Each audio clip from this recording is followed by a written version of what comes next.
Já se pode? O que é que faz deste primeiro balanço desta visita aqui neste mercado? O balanço é um balanço positivo, que eu vim aqui para agradecer aos portugueses daqui da Madeira, que aqui nesta feira me apoiaram maciçamente, assinando as minhas proposituras à Presidência da República. Foi aqui que eu consegui o grosso das assinaturas para ser candidato.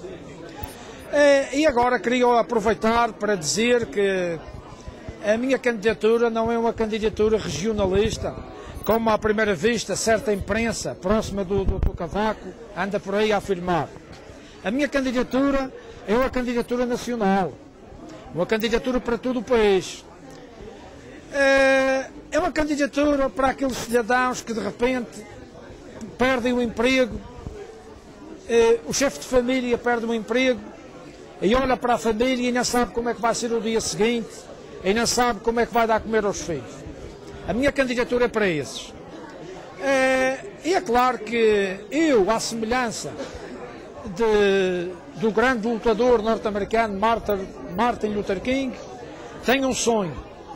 E o meu sonho era que vivêssemos num país justo, um país que não houvesse corrupção e um país onde a riqueza fosse distribuída equitativamente e de uma forma justa por todos os cidadãos. Mas infelizmente não é isso que acontece. Eu, por exemplo, tenho aqui um exemplar no Jornal de Lisboa, onde refere que 13.700 organismos públicos, dos 13.740 organismos públicos, só 1.700 são fiscalizados. E só 470 é que são auditados pelo Tribunal de Contas. O que é que isto quer dizer? Significa que a maioria dos organismos públicos que existem no país funcionam em roda livre. Não há qualquer fiscalização no dinheiro que entra para a lei. Digamos, todos os impostos que os portugueses pagam somem-se naqueles labirintos, naqueles organismos públicos que não são auditados, não são fiscalizados. E cá está a corrupção que alastra em Portugal.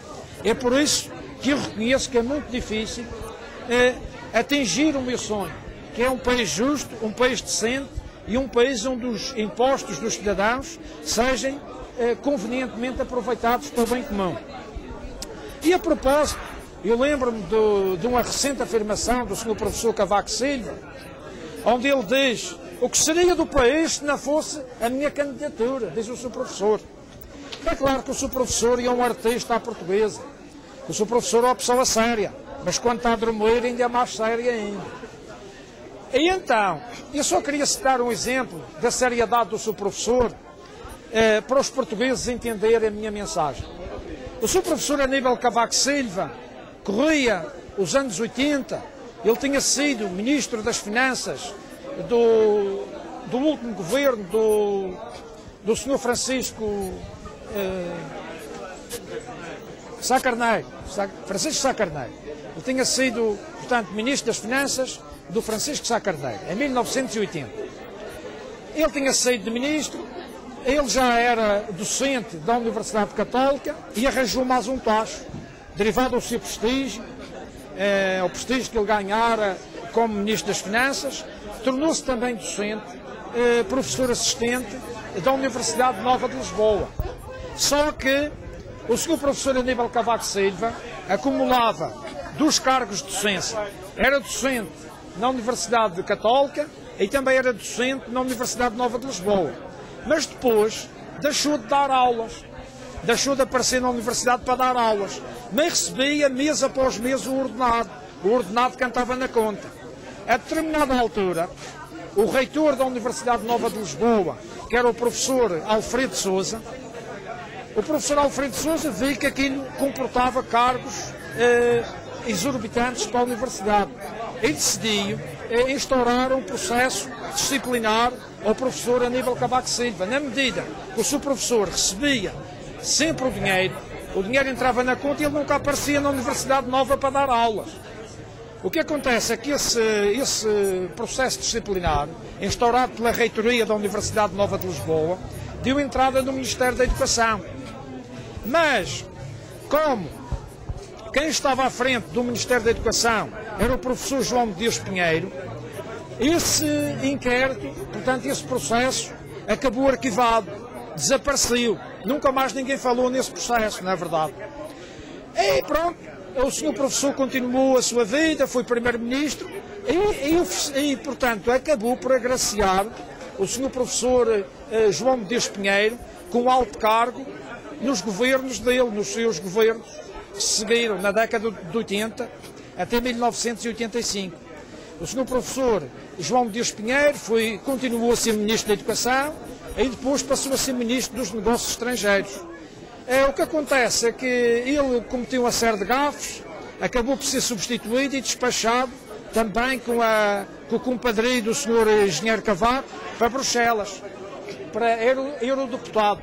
Mas também a carreira do senhor professor João Medeiros Pinheiro teve uma série de incidentes desagradáveis, porque o senhor professor em Bruxelas não se interessava pelas questões do Parlamento Europeu, nem pelas questões dos portugueses. Queria andar lá a jogar golfe.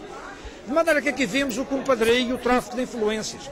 Como é que se pode admitir um senhor que se proclama modelo da virtude e que o país não pode viver sem ele ganhar as eleições, e ele esteve a receber, sem trabalhar, digamos, ordenados da Universidade Nova de Lisboa, até o ponto da reitoria da Universidade decidir lhe mover um processo que estavam a pagar, ele nunca dava aulas. Portanto, como é que o senhor professor Cavaco Silva tem que explicar esta situação aos portugueses? Como é com um homem que se diz sério, que se auto-recomenda para ser o alto magistrado da nação e que diz aos portugueses, se não for ele, o dilúvio.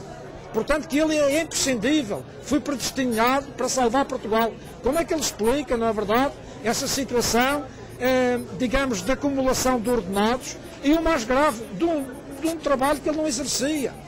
E isso é uma situação muito grave e isto espelha o que são os artistas à portuguesa.